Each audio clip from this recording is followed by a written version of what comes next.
Clubecast, onde empreendedores ouvem empreendedores. Mais um episódio do Clubecast, o podcast do Clube Empreendedor Brasil. Eu sou Luana Paz, jornalista aqui do Clube Empreendedor, e hoje o papo vai ser sobre explorar a liderança e desenvolvimento organizacional nas empresas com Ilana Miller. Ela que é especialista em liderança há mais de 30 anos, é doutora em educação e vai bater um papo com a gente. Também é CEO da Iluminar, que vai conversar um pouco hoje com a gente como vem sendo essa gestão de projetos voltados para a liderança nas empresas, organização institucional, e ela já está aqui comigo. Seja muito bem-vinda ao Clubecast, Ilana. Muito obrigada pelo convite e a oportunidade da gente trocar aqui as ideias. Antes de CNPJ, todo mundo é um CPF, né? Então eu queria saber de você, Ilana, quem é você? Como que começou o seu trabalho ali com a gestão? Por que empreender com isso? Por que criar a Iluminar? Então, a minha escolha sempre foi ir para o caminho da educação. Eu me formei em pedagogia, inclusive na área de educação especial, trabalhei na APAE, Pestalozzi, fiz trabalhos diversos em escolas e depois, ao longo da faculdade, me encantei pelo mundo organizacional. Estudei em paralelo a administração, na época se chamava administração de empresas, e segui no mundo corporativo durante 20 anos. Fiz pós em RH, pós em marketing, mestrado em administração no IBMEC e doutorado em educação no Chile. Então, sempre me encantei pela educação corporativa. E a gente aprende muito, né? A gente vai atuando e aprendendo junto com líderes, junto com equipes. É uma troca constante e o que me encanta é poder desenvolver ainda mais esse capital humano das organizações. Trabalhando nessas corporativas, nessas empresas, nesse meio, né, de administração de empresa e tudo, o que você sentiu que precisava mudar nesse sistema, que ainda é meio tradicional, mas claro, está em constante mudança, como você mesmo disse? O que você sentiu que precisava ter uma transformação que talvez pudesse ser o foco do seu trabalho? Pessoas. A gente precisa realmente evoluir, aprender com o outro, ter a disponibilidade de aprender com o outro. Você pode ir a um programa de treinamento, fingir que está ali, ouvindo algo e não muda o comportamento. Então, a gente precisa o tempo inteiro estar em constante evolução. Líderes e equipes que fazem isso, elas vão ter um desempenho diferente. E com a entrada de novas gerações como a sua, a gente precisa ter essa escuta ativa ainda maior. Por quê? A gente troca. Somos formados por gerações diferentes. Então, que tal a gente se complementar? A sua geração, por exemplo, visa o equilíbrio entre vida, de um modo geral, pessoal e profissional. A minha geração é uma geração que se dedicava muito à carreira, muito à vida organizacional. Carreira, Então, por que a gente não para e pensa juntos aqui e cria um formato de trabalho, que a gente possa aprender com o outro? Então, o que eu percebo é a disponibilidade. Quanto mais disponível um profissional está para novos aprendizados, com certeza a carreira dele vai decolar muito mais. E há 14 anos você tem a Iluminar, e é mais de uma década, né? E aí são 10 anos que você percebe essas mudanças que são constantes, a cada ano muda de alguma forma, as novas gerações vão surgindo e a cabeça de quem é jovem vai mudando e, em contrapartida, tem muita gente que ainda pensa no modo tradicional e resiste às mudanças. O que você vê e observa nesses mais de 10 anos ali trabalhando com a Iluminar, trabalhando com desenvolvimento organizacional? O que você sente que é o maior desafio das empresas hoje, principalmente as grandes, de adequar essas mudanças, O movimento de jovens no mercado de trabalho e as pessoas que estão envelhecendo no mercado, como que equilibra isso, Ilana? Perfeito. Não resistir às mudanças é fundamental. Pós-pandemia, a gente vê uma outra fotografia, inclusive, do mercado de trabalho, e aqueles que resistirem a enxergar, que forem míopes, vão ficar para trás. Então, sim, nós temos 3, 4, 5 gerações diferentes. A gente vai estar vivendo mais e a gente vai trabalhar mais tempo. O mercado precisa abraçar, inclusive, pessoas da minha geração. Antigamente a gente falava assim, 50 a mais é demitido. 40 a mais. Numa hora de reestrutura, de redesenho, a gente precisa ter esse complemento. Se a gente mantém uma empresa só de jovens, a gente vai ter também um olhar direcionado para determinados valores e por que não misturar? Então, assim, quanto mais tudo junto e misturado, esse mix de pensamentos, uma empresa se enriquece. Além de deixar de enxergar a realidade, né? Porque bateu a porta a transformação, nós temos a transformação digital. E os profissionais precisam investir em autoconhecimento, em autodesenvolvimento. Não espere da empresa, não espere do outro que te capacite. Por favor, leia. Vocês têm, por exemplo, a internet está aí à disposição, as redes sociais. Olha quanta coisa que a gente pode observar em termos de aprendizado. Às vezes você está indo num transporte para uma empresa, você demora 30, 40 minutos, você já leu ali algo que... Absorveu um conhecimento diferente que vai ser aplicado no seu dia a dia. Que te desenvolveu. Então, busque esse aprimoramento. E qual a maior dor de mercado que você vê, talvez um pouco disso que você falou, dessa resistência da mudança, mas dos principais líderes, quem gerencia mesmo equipes, que chega até a Iluminar e fala, olha, isso é a principal dor do meu mercado hoje, que você vê que é um padrão entre as empresas atualmente? Eu diria que, independente de segmento, o que a gente escuta e o que a gente é convidado, né, para trabalhar é comportamento na liderança. Que atitudes, que habilidades que um líder pode e deve ter para, de fato, desenvolver pessoas e reter as pessoas. Porque quem retém um colaborador é o líder, não é a empresa. Você entra apaixonado pela empresa, uau, é aquela vaga dos sonhos que eu queria, mas estar ali é o relacionamento no dia a dia que vai, de fato, te reter. Então, eu diria que a dor não é diferente por CNPJ. E sim, é uma dor muito semelhante em todos os CNPJs que nos procuram, para trabalhar a essência do ser humano. Essa preocupação com o ser humano é uma coisa muito atual, né? Porque antes a gente vem de uma revolução industrial, desde a primeira, a segunda revolução, é uma questão meio robótica. A gente foi ensinado a trabalhar como máquinas, até as máquinas ocuparem o maquinário, ocupar o lado operacional da mão de obra humana, e a gente foi ensinado a trabalhar como máquinas. E quase que algo de, se você não trabalha como máquinas, as coisas mudam, né? Porque você vai ser substituído por elas. Então, você vê talvez uma mudança dessa visão do operário, do funcionário para uma coisa mais humana e priorizar isso na hora de uma contratação? Perfeito. A minha área, a área de comportamento organizacional, ela é recente. Tá? Então, todos os estudos, eu diria que há 20 anos ou 25 anos é que veio com força a área da psicologia organizacional, a área do desenvolvimento humano. Então, é recente também a mudança desse ambiente nas organizações e o investimento em programas de desenvolvimento humano. Essa história, apesar de recente, ela é bastante profunda. Então, as empresas que saem na frente são aquelas que investem de fato nas pessoas e que não querem líderes psicopatas e que não querem líderes manipuladores e que vão reter as equipes e desenvolver as pessoas para não atuarem dessa forma. E como promover um ambiente de liderança, que na verdade nem de liderança, mas de construir líderes em potencial na própria empresa, de uma forma saudável e que todos tenham a mesma oportunidade de se tornarem líderes e até para que pessoas que gerenciam equipes, né, lideram equipes, consigam notar na própria equipe, ó, esse aqui tem um perfil mais de liderança, naturalmente, que a gente já vê quando tem alguma dinâmica em grupo que se destaca por isso. Como que promove a liderança de uma forma saudável num ambiente empresarial? O que você está trazendo, eu traduzo para avaliação de potencial. Existe um processo, inclusive, que nós realizamos, é um processo de avaliação das pessoas. Quais são as suas competências? A gente entrevista cada um deles e a gente percebe, sim, através de habilidades, atitudes e conhecimentos, o que cada um, eu diria que assim, você traz coisas, né? Daí a gente avalia esse potencial e tem pessoas que, olha, eu não quero ser líder, eu não quero ocupar essa posição, autoconhecimento forte e que, olha, eu quero ser especialista, ok. Tem outros que querem sim, querem ir e participar de programas de desenvolvimento, mas as empresas são muito cautelosas e aplicam ferramentas para realmente identificar e começar um programa de desenvolvimento de carreira, de sucessão. Eu mesma passei por isso quando eu estava dentro de organizações e perceberam um potencial para assumir liderança.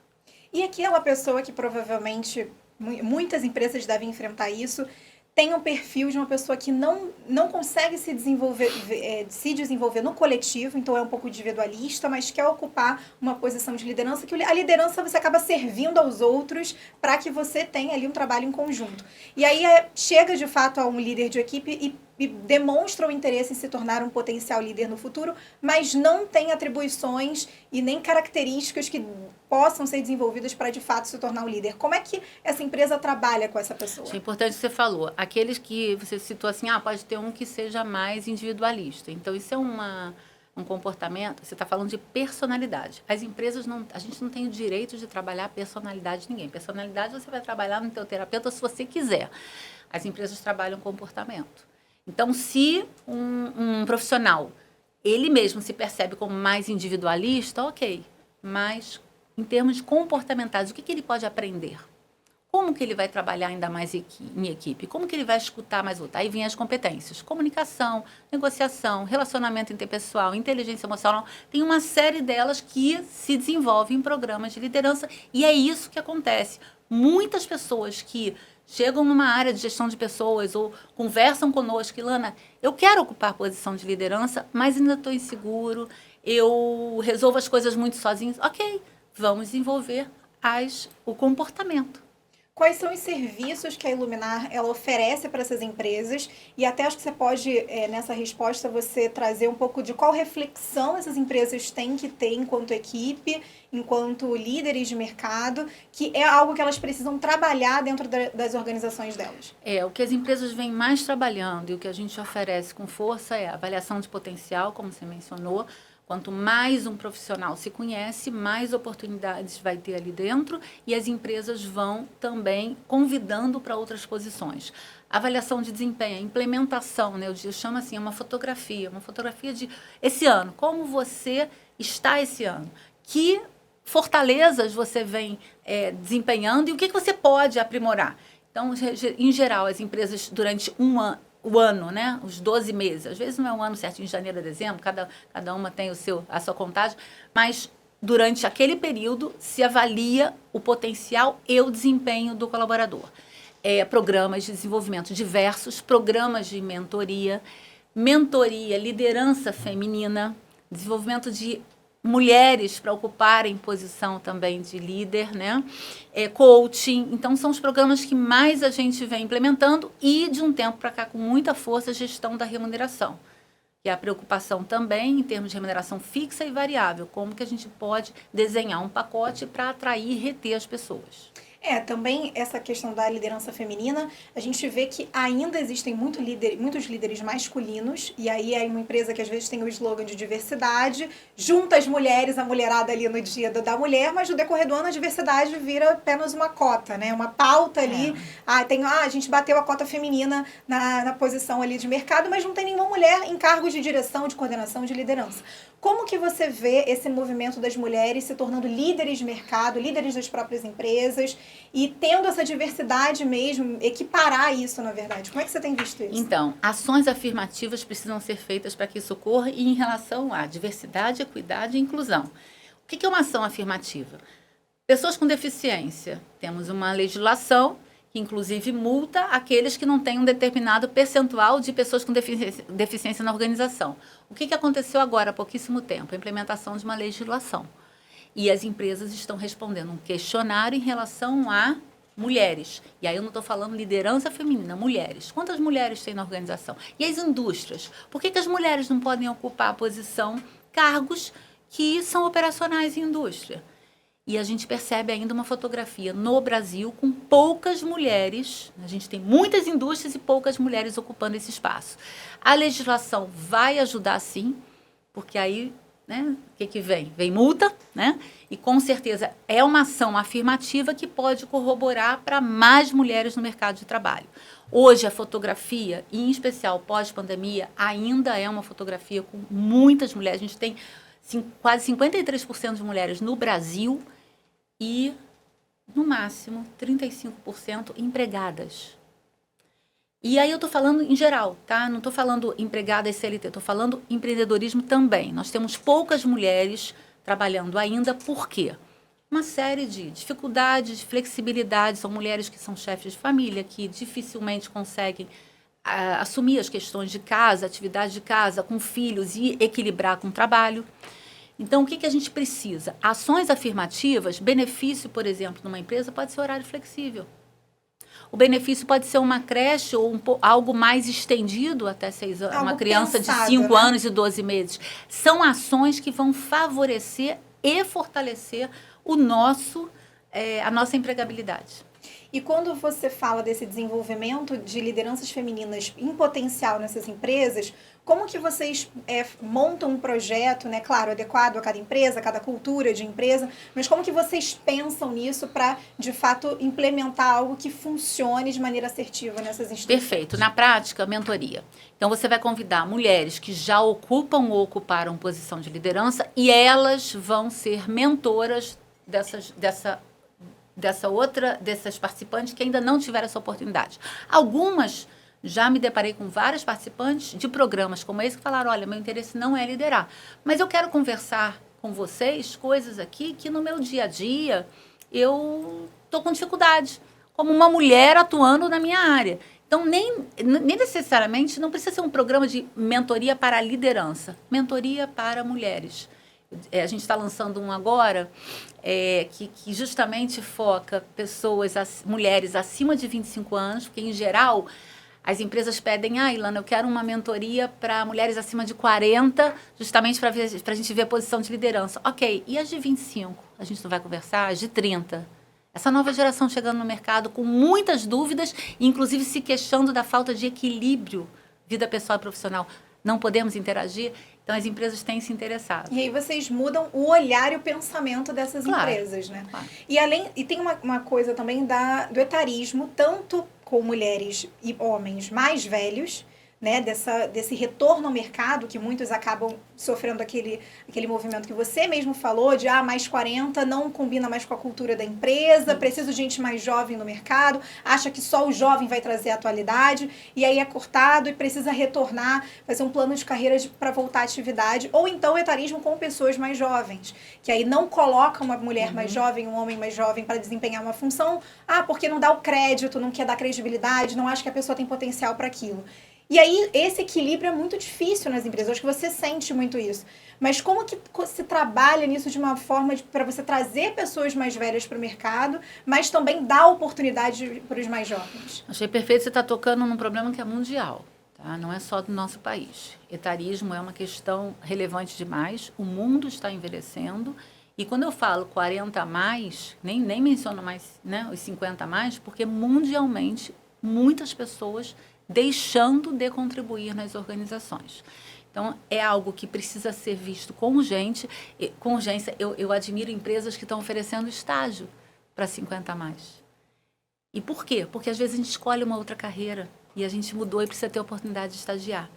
Então, tem ações acontecendo, mas eu percebo uma lentidão muito grande nessa pauta. A pauta de mulheres na liderança, eu já vejo acelerar um pouco mais. A própria pauta que eu mencionei, PCDs, LGBT+, etarismo, ainda é algo que as empresas precisam e devem colocar nos seus objetivos e metas anuais, porque as coisas estão interligadas. Se não é meta, até que ponto aquele executivo vai, de fato, dar valor e investir naquela pauta. Tá no plano, né, de ação da empresa, não vai plano estratégico, né? Vai ser implementado. E que muitas vezes vem dos conselhos. Uma decisão do conselho que exige da alta gestão e aí é implementado. Aí sim você fortalece. Quando você fala de liderança feminina, que você vê uma aceleração nesse ponto, claro, a gente vê, inclusive hoje tem eventos voltados somente para mulheres líderes de mercado, para formar a minha geração, por exemplo, mas também para conversar e dialogar com aquelas que estão caminhando para os 40 e não chegaram na posição de liderança, e é um objetivo hoje.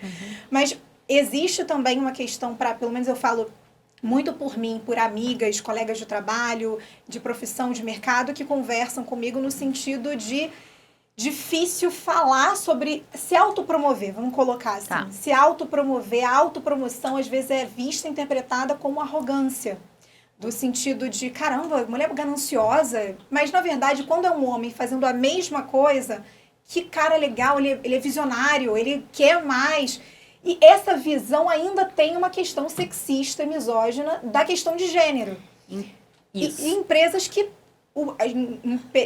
as posições de direção são ocupadas por homens. Então, e aí eu daria uma recomendação. Nós, mulheres, a gente também tem alguns hábitos que não favorecem a melhoria desse sistema. Nós, mulheres, a gente é convidado para um processo seletivo, a gente pensa, não, precisa dessa certificação, não tem. O homem vai ao processo, olha, eu vou estudar. É uma ótima certificação, eu posso estudar. Nós nos exigimos muito, autoexigência, autossabotagem. Nós é que precisamos fazer essa mudança. Qual é o problema de você chegar numa reunião e mostrar, olha, eu estudei isso, eu vi aquilo, eu pesquisei. E aí não espera do outro. O maior recado que eu dou é não espere que o outro vá te reconhecer, vai valorizar. Se você não se posicionar, e aí às vezes se posicionar com mulheres também, por quê? Estou sem graça, humilde em excesso? Não. Nós temos que mudar. Tenho 2 filhas mulheres e eduquei com humildade, mas que sejam pessoas que se posicionem e se comuniquem assertivamente. Porque essa questão de se posicionar, às vezes a gente tem um medo de não agradar. Teve até uma pesquisa que foi feita numa universidade que salgaram um bolo de limão, que é para ser doce. E aí as mulheres provaram e elas, não ficou muito bom, mas eu acho que tá comível. Aí você vai. Aí fizeram o mesmo experimento com homens. E todos os caras falaram que tá muito ruim, tá não péssimo, vou comer isso. Né? Não. E aí a gente fica nessa posição de, eu vou ser chata. E aí você parece que estão te prendendo numa cadeira. Do sentido, eu não quero desagradar, eu não quero isso. E você vai, de forma inconsciente, você vai se espremendo para caber em um cargo que às vezes não é mais seu, né? É mais um hábito. Tá? Você mencionou mais um hábito. E cabe a gente a se desenvolver. Eu não gosto de terceirizar. Eu acho assim, cada um de nós tem pontos a desenvolver. Né? Você mencionou alguns que eu mesma tive que aprender na prática. Por que você não vai se posicionar? Por que você não vai dizer que esse bolo está amargo? Qual o problema? Então, assim, é aquela... eu me culpo, mas não jogo. Para com essa história de culpa, culpado. Naturalmente, você está falando do bolo. Você não tá xingando ninguém. Fala do objeto, fala do projeto. E isso, os homens... com muito mais tranquilidade, trazem essa pauta na mesa, assim, eu aprendo muito, eu diria que a maioria dos meus clientes, a alta gestão ainda é muito masculina, e eu, o tempo inteiro, o que me exige? Posicionamento, né? E isso é uma provocação, é um grande aprendizado de vida. Eu diria que eu aprendi mais ali, né? Acho que a minha empresa de 14 anos é um grande MBA na prática. Então, nessa troca, nessa interação, a gente tem percentuais mostrando que alta gestão, a gente às vezes não tem nem 7% de mulheres ocupando, né, essas cadeiras. Numa mesa de discussão, você vai ver muito mais homens do que mulheres. Agora, já ouvi, tem cases interessantes. Já ouvi uma das empresas que, inclusive, nos contratou, e a gente tem um projeto muito bacana, dizer, olha, seja bem-vinda, você é a primeira empreendedora que a gente contrata como fornecedora. Nossos fornecedores, e eles falando com orgulho, nossos fornecedores são todos homens. Ok, então... eu tinha o desafio de mostrar para eles que nós, mulheres, somos extremamente capazes, responsáveis, né? E eu persisti nisso. E abri caminho para outras empreendedoras. Então, temos esse desafio no dia a dia. Não dá para fugir. E não dá para ficar se culpa. Errei. Ok, errei, amanhã eu acerto. Não tem se culpar, ruminar. Uma outra coisa que a gente faz muito é ruminar. Vai para casa pensando, repensando, eu poderia ter falado. Para com isso. Isso é autoexigência ruim. E você acaba se privando, né, de relaxar. Às vezes o relaxamento te traz mais coisa do que do que afasta. Inclusive a criatividade, né? Você fica tão tensa, preciso agradar. Preciso dizer que um bolo ruim tá bom. Preciso dizer que Por quê? Vai para um processo seletivo, não tenha receio de competir com outros homens e outras mulheres. Agora, tem um recado, sim, para mulheres. A gente precisa se unir mais. Se o gênero masculino, ele compete menos entre si. Né? São mais aliados, eu já tive chefes, líderes mulheres e líderes homens, e percebo uma diferença incrível. Quando uma mulher... muitas mulheres não sabem trabalhar com mulheres que têm alto potencial na equipe delas. E homens promovem, se orgulham. Então, esse é um recado para a gente. Ocupou cadeira de liderança? Não vai competir com outras, com pares, com mulheres que são líderes maravilhosas. Aprenda com elas. Não vai competir com a tua própria equipe, porque isso sim, vivenciei na prática e não foi bom. Engraçado, Ilona, porque no podcast a gente fala sobre assuntos mais formais, mas eu vou abrir meu coração aqui pra você. Eu tive mais experiências ruins com homens do que com mulheres. Infinitamente. Amigas, assim, E minha mãe tem 48 anos. As minhas amigas de um outro trabalho têm 54, 44. Poderiam ser minhas mães e são minhas amigas de sair, beber, conversar sobre a vida. E eu tenho 20 anos mais, sou 20 anos mais nova. E eu aprendi muito mais convivendo nessa relação one on one com homens, no sentido de sentir na pele mesmo que tem muita coisa que a gente acha da porta pra fora na vida pessoal, na bolha, né? Que não, tem muita coisa avançada. E aí você vai, esbarra com um cara de 30 e pouco, 28 anos no mercado. E é um cara que tá com a cabeça completamente... Parece que você entra num túnel do tempo e volta pros anos 60, Entendi. Por exemplo. E é muito difícil se colocar enquanto profissional que trabalha uma questão de credibilidade, porque além de você mostrar um bom trabalho, você tem que mostrar que você é boa, mesmo com pouca idade. Sim. E aí entra num dilema infinito. E aí acabei que desenvolvi nesse meio tempo, e eu descobri na terapia, uma síndrome de impostora que eu nem achei que eu tinha. Fenomenal. A tua faixa etária, a gente trabalha muito a síndrome de impostora. E a concorrência na tua faixa etária, eu tenho escutado, sim, de pessoas que têm mais facilidade, assim como você, mais facilidade de serem lideradas, às vezes, por mulheres e aprender com mulheres, né? E aí a gente está falando de gerações. A minha geração era uma geração que mulheres ainda competiam muito e tinham muita dificuldade de promover outras. Tinha um receio, um medo, segurava aquele crachá até o... Né, já está cansada, mas está segurando ali aquele crachá. Qual a posição na prateleira, né? Basicamente isso. Então, assim, agora, a síndrome de impostora, que bom que você está mencionando. É mais um recado que a gente tem que dar para a gente mesmo. Né? Por que eu não sou capaz? Por que eu preciso me exigir ainda mais? Para, relaxa, pensa. Então, o quanto são hábitos, são muitos hábitos que a gente, infelizmente, vai repetindo, e isso independente de geração. A gente está falando de gênero. Isso a gente precisa estudar e você falou de terapia, e a gente precisa mudar comportamento aprendendo na terapia, inclusive. O que você mais aprendeu em todos esses anos de trabalho ali efetivo, com liderança, com equipe, com trabalhar com gente, e você oferecer uma mentoria ali especializada? O que você mais aprendeu enquanto liderança? Ilana, líder de mercado. Aprendi muito que a gente é um indivíduo, né? Vida pessoal, vida profissional. Existe uma roda da vida que você tem que equilibrar. Então, você é a Ilana. Aqui, você é a Ilana na tua equipe, se você está bem, você vai estar muito bem em todos esses aspectos da tua roda. E se você não está, qual é o problema de você chegar para uma líder ou para a própria equipe e dizer, gente, desculpas, hoje não estou funcionando bem, não precisa nem, se não quiser se abrir e falar de problema, mas a gente é um só. Não dá para se dividir e colocar máscaras. Já fiz muito isso no passado, de entrar numa empresa e, puxa... coisas que aconteceram, às vezes, né, até a própria doença de paz que mexe com você e você não está ali 100%. Então, por que você não vai até seu líder e conversa? Quanto mais transparente a gente for, melhor as relações. Então, todas as competências, eu separo muito a comunicação. Eu mais aprendi, né? E em desenvolvimento ainda, porque a gente não para de ler, a gente não para de estudar.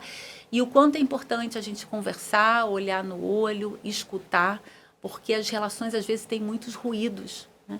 E a gente fantasia coisas e cria coisas, porque entre linhas é que está aí o essencial. E a gente precisa investir nesse essencial para fortalecer as relações. Então, se tem algo assim ímpar que eu aprendi, foi que seja você um só, um indivíduo, mostre quem você é sem medo, sem medo de crítica, e equilibra essa tua autoexigência e se comunica, conversa.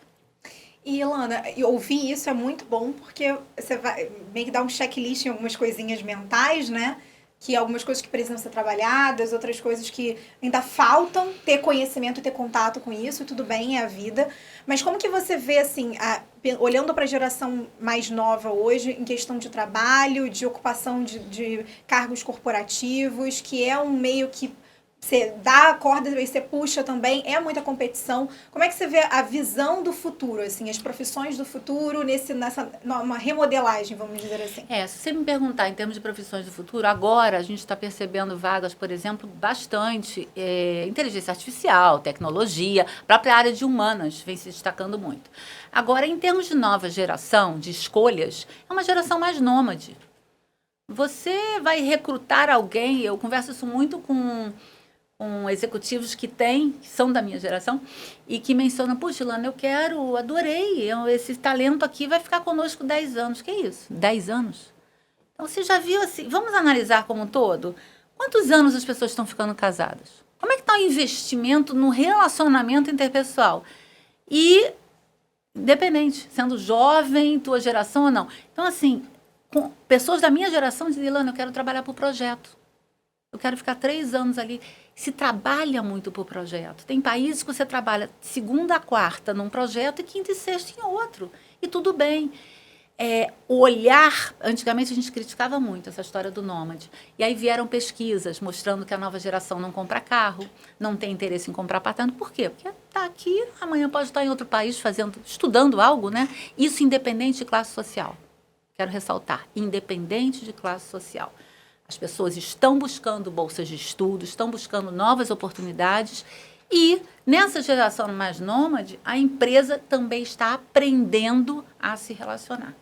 Diferente, oferecendo projetos mais curtos.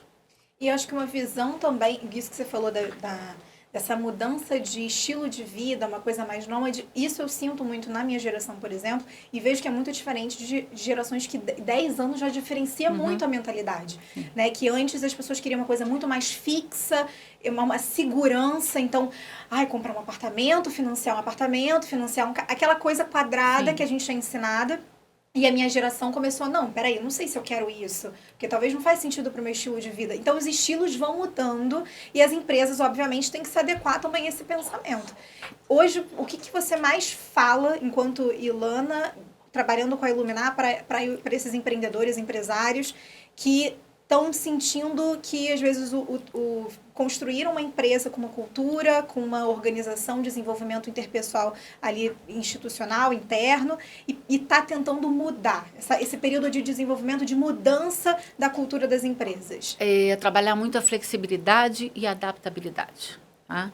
Então, quanto mais rígido, mais você vai perder. Você vai atrair pessoas e vai perder com uma velocidade incrível. Agora, se você é flexível, tem empresas que isso aconteceu na prática. Olha, eu quero uma licença de 1 ano ou 2 e eu vou fazer um estudo por conta própria em tal país, mas eu quero voltar para cá, eu gosto muito daqui, eu conheço amigos que fizeram isso. Então, tem sabáticos, né? Hoje, o pacote, a flexibilidade de benefícios vai por aí. Acabamos falando de jornada flexível, então, assim, entrega resultado, mas podemos ser criativos e flexíveis para reter ainda mais. Isso independente de geração. Por que o meu doutorado eu fiz no Chile, eu parei de trabalhar por causa disso? Não. Foram 5 anos. E eu, antes da pandemia e com alguns clientes, houve esse processo educacional do híbrido. Ilana, mas como eu vou me reunir com você? Eu pegava um avião para ficar numa reunião de 1 hora em São Paulo. Eu vou estar no Chile, eu não vou estar numa reunião com você, por quê? Eu vou perder a qualidade? E isso antes da pandemia. Foi difícil? Foi. Mas é um processo de educação. Você sente que as pessoas ainda são muito limitadas no sentido de, por exemplo, isso, do deslocamento, ou de você adaptar ali um formato diferente, e aí a gente volta um pouco ao que a gente falou no início do podcast, que é essa resistência à mudança, e aí você fica muito limitado a abrir teu horizonte e pensar fora da caixa, pensar de uma forma diferente. Então, o limite, eu já dou um sinônimo para ele, existe medo, né? O medo paralisa. Quando você vê alguém muito limitado, então pensa, qual é a característica forte de personalidade dessa pessoa? Limites, medo, receio. Então, quanto mais medo, menos flexível eu sou. Eu estou te contando que eu tenho 14 anos de empresa. 5 anos num doutorado fora daqui. Fechei minha empresa, a empresa deixou de faturar, eu deixei de ter cliente, em hipótese alguma. Claro, idas e vindas, inúmeras. É cansativo? Sim. Mas o prazer de estudar e me desenvolver era muito maior. Então, quanto mais limites eu colocar, mais freio eu estou colocando para a minha carreira. Tem uma frase que algumas pessoas que trabalham com RH e que vão, enfim, mapear ali um possível perfil, um profissional que vai se adequar a um perfil dentro da empresa ali na hora de contratação, que falam que contratam pelo currículo e demitem pelo comportamento. Como que funciona isso para um sistema de RH? Às vezes tem muita gente aqui no clube que trabalha com RH e que precisa, às vezes, contratar uma empresa terceirizada para contratação de profissionais, e essa frase ecoa ali na cabeça, né? Quais os sinais que são dados ali numa entrevista e que esse profissional ele vai conseguir, olha, isso aqui não é um caminho talvez que a gente queira... Como que adequa isso? Quando a gente entrevista, a gente está ouvindo histórias, né? Quanto mais leveza você traz para uma mesa de entrevista, mais histórias o candidato vai te contar. E dentro dessas histórias, você vai percebendo traços de personalidade, investir em caráter, né? Durante 1 hora de entrevista é difícil. Vai depender muito do outro lado. O que o outro lado também quer compartilhar. Então, muitos dos clientes comentam, olha, realmente, Lana, excelente potencial, mas não gostei de tal comportamento na história XYZ que ele contou. E vão percebendo as práticas, né, que ele traz nessa entrevista. Mas acontece no dia a dia problemas, né? Alguns de desvio de caráter, inclusive, que ocorrem em demissão. O que eu chamo a atenção é como fazer um processo demissional, porque ele precisa ser respeitoso. E a gente está olhando, se você olhar as redes sociais relacionadas a trabalho, ontem mesmo li uma carta, um depoimento enorme da forma como o profissional foi demitido. A forma faz toda a diferença. Admissão, demissão, isso faz parte da vida. Né? A gente entra nas empresas, a gente pede demissão, a gente é demitido, ok. A forma, a conversa, o respeito, isso é a marca de uma empresa. E quando você fala isso da forma de demitir, tem empresas que não sabem, não tem, às vezes, um motivo. Claro que toda empresa tem, mas ela não sabe colocar em palavras e até para ajudar esse demitido. Tipo, olha, isso aqui não combinou com a cultura da empresa, ou o seu comportamento X, Y, Z já não combina mais com o que a gente quer, o que a gente espera, o que está alinhado com a expectativa da gente referente a um profissional que trabalha com a gente. E aí a forma que essa empresa... Por que às vezes esse processo de ruptura, né, entre um contrato é tão caótico e acaba deixando um clima tão ruim, porque as empresas tanto a empresa não consegue, quanto o demitido não consegue se posicionar ali naquele momento? Vamos voltar para a comunicação? Quanto mais feedback eu dou e recebo, se eu sou líder, a minha comunicação o meu relacionamento vai ser mais estreito, mais azeitado. Esse profissional mencionou que ele foi demitido por terceiros, não foi nem pelo líder dele. Então, você que nunca trabalhou com ele e vai demiti-lo, o que você vai falar nesse momento? Ele saiu dali aprendendo o quê? O que ele precisa melhorar? Por que fugir? Por que um líder fugir de um processo demissional? Algo estranho nessa relação, né? Então, assim, quanto mais clareza, né? Olha, está sendo demitido... às vezes existe corte pessoal, existe uma série de questões, né? Questão financeira, redesenho de área. Agora, quando é problema comportamental e a gente não se entrosa mais, senta na mesa e conversa. Antes de talvez tomar uma decisão? Senta na mesa e conversa, porque muitas das vezes, eu não diria que é antes, mas às vezes o líder já decidiu que não quer continuar mais com aquele profissional. O que ele não pode é terceirizar. Primeiro, ele não vai chamar o RH para demitir. Segundo, ele não vai chamar um outro líder ou uma outra pessoa da equipe para demitir. Vai conversar, né? E vai demitir ali, conversando o porquê que não dá mais para continuar nessa relação. Então, sempre a forma, o grande marco que fica é a forma que você saiu. Não essa pessoa não vai contar, olha, as coisas boas dessa empresa. Ela vai contar aquela marca. Então, passei já para o processo demissional. E através desse processo que percebi que o meu potencial era abrir a Iluminar. Eu não queria mais seguir no mundo corporativo. Tinha, eu diria que, receio de pedir demissão, né? Não medo, mas o receio de, puxa, é diferente, é difícil. Empreender não é simples e fácil. E digo, por favor, se autoanalisem, se autoavaliem antes de decidir por montar um negócio. Né? Não é à toa que 85% das empresas no Brasil fecham no primeiro ano. Então, eu fiz um estudo sobre minhas características também e realmente eu tenho um aprendizado muito forte de casa. Meu pai foi empreendedor, eu trabalhei em empresa com ele e ele sempre impulsionou que as 2 filhas abrissem seu negócio próprio. Então, veio uma história muito forte de DNA. Isso já me incomodava dentro de empresa. O relacionamento com a líder não estava bacana, mas dá aquele medo, né? Agora eu vou pedir demissão e largar o CLT, enfim. E aconteceu. Nosso relacionamento já não estava mais bacana, eu já não tinha uma relação de confiança, de fato, e não gostava de interagir ali. E a partir daquele momento nasceu a minha terceira filha, que eu digo que é a minha empresa. E tem muita gente que está passando muito por isso, né? Dessa transição do CLT, que é aquela coisa fixa, é confortável, e aí se falar, eu vou abandonar isso, abandonar os benefícios, né? Que às vezes muitos deles fazem com que uma pessoa continue no cargo e quero empreender. E aí é uma jornada no escuro, é um tiro no pé às vezes, e às vezes não. Às vezes você dá super certo e depois você acaba falindo, ou você não tem esse processo de ter que fechar o seu negócio, dá uma guinada e dá super certo. Mas como você que já empreende há 14 anos com isso e que veio de uma veia empreendedora por conta da família, né, desse núcleo familiar, tem pessoas que não têm nenhum empreendedor na família, é o primeiro a empreender, por exemplo. E aí, sair de um trabalho fixo para se desafiar nessa posição, o que você diria, assim, para quem já tá meio esgotado, assim, do trabalho, monótono, tá achando que não combina mais com o estilo de vida que ele quer, e quer empreender em uma área completamente diferente, mas não, por exemplo, não fez um planejamento para isso? Então, mesmo tendo aprendido muito em casa com meu pai, o primeiro ano eu decidi estudar, né? Estudar, aprender, o que é montar um negócio. Eu não eu não saí de uma empresa e abri um CNPJ no dia seguinte. Foram 12 meses me testando nessa mesma posição. O que eu não queria, eu sabia. Eu não queria retornar para o mundo corporativo. Eu não participava de processo seletivo. Mas eu começava a fazer projetos com alguns consultores que me convidavam. Eu me testei durante 12 meses e depois tive a segurança de abrir a empresa.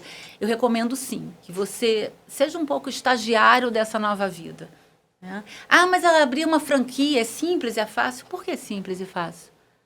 Ter franquia não é sinônimo de CLT. É um negócio. E você não... Então, conversa com pessoas que têm a franquia. Faça entrevistas. Eu fiz muito isso. Fiz estudos, fiz entrevistas, interagi com muita gente que tinha consultoria, independente do segmento, e ia aprendendo. Chegou um dado momento que o meu marido, que me deu força e falou, chega, já deu certo. E eu ainda achando, né, vem aquelas síndromes, né? Eu ainda achando que não, preciso aprender mais, preciso me testar mais. E ele realmente foi um grande incentivo, como é sempre, para a gente partir e já alugar a sala e começar. Isso desse período de teste que nunca acaba, né? Ah, não, mas deu um negocinho errado, às vezes dá uma coisinha errada, isso te paralisa, não te impulsiona, não te alavanca para conseguir ir para frente, né? E hoje a Iluminar, ela trabalha com quantas pessoas? São quantas pessoas hoje na empresa? Hoje a gente tem uma equipe interna e 32 consultores que são associados, porque cada um domina um tema diferente. E são diversos projetos na área de gestão de pessoas. E alguns dão aula, outros gostam de implementar redesenhos de processo, enfim, cada um com a sua expertise, são pessoas que eu confio demais. Alguns eu conheci no ambiente acadêmico, alguns nunca foram executivos e já escolheram por ser professores, docentes, e convidei.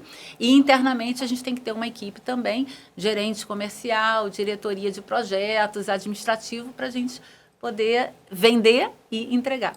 Qual o maior diferencial hoje do Iluminar quando vocês se colocam no mercado como uma empresa que ajuda o desenvolvimento organizacional de grandes empresas e que se difere de uma forma ou outra de outras empresas que já estão há um tempo no mercado e que às vezes trabalham com os mesmos serviços ou pelo menos similares que os seus?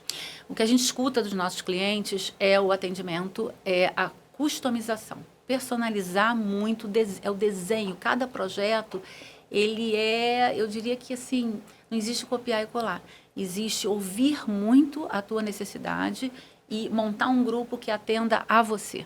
Isso é o feedback que a gente escuta. E a gente realmente tem uma proximidade muito grande. Nossos clientes são clientes, eu diria que a maioria a gente mantém aí há 14 anos. Empresas multinacionais e nacionais.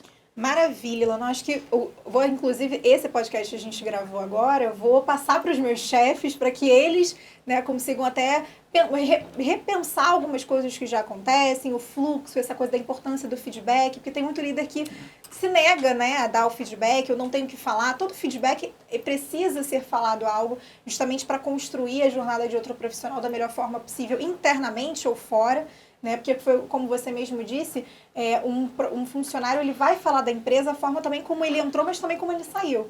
E isso é muito importante. Então eu queria que agora você falasse para essa câmera um pouco para a pessoa que está precisando exatamente de um trabalho personalizado, voltado especificamente para a empresa dela, que está enfrentando algum empecilho, algum obstáculo forte assim, na questão empresarial dela hoje, e que ela precisa de um serviço como a Iluminar. Então, minha recomendação é que não fuja de problemas. Todos nós temos, né? Na nossa vida, nossas questões pessoais, nossos questionamentos, e empresas também, né? São organismos vivos. Não fuja porque esse problema pode te atrapalhar no dia seguinte. Então, se você já percebe, você tem problemas com líderes ou com equipes, existem inúmeras soluções. E a gente desenha essas soluções, a gente personaliza para atender, de fato, o que você quer. Minha recomendação, não fugir, se comunicar dentro e fora, né? Compartilhe com pessoas que você confie, porque quem confia em você quer o seu melhor. E a solidão do poder é muito ruim. Líderes, às vezes, vivenciam muito essa solidão, não abrem as suas mentes e seus corações e acabam nessa introversão, não evoluem. Então, eu diria que se comunique, procure pessoas que de fato você confie e que possam te ajudar a construir uma história diferente. Maravilha, Eleonora, foi uma aula, né, de repensar enquanto funcionário, repensar enquanto possível líder e repensar enquanto possível empreendedor. Então, muito obrigada por esse podcast. Essa foi mais uma edição do Clubecast, podcast do Clube Empreendedor Brasil. A gente teve um papo sobre liderança, um papo sobre como se desenvolver enquanto funcionário, enquanto potencial líder de uma empresa. Se você é empreendedor e precisa ali mudar o padrão da sua empresa internamente, essa liderança também que pode ser um pouco tóxica, que não foi muito bem estruturada e desenvolvida, esse podcast pode te ajudar. Então, muitíssimo obrigada e até a próxima. Obrigada.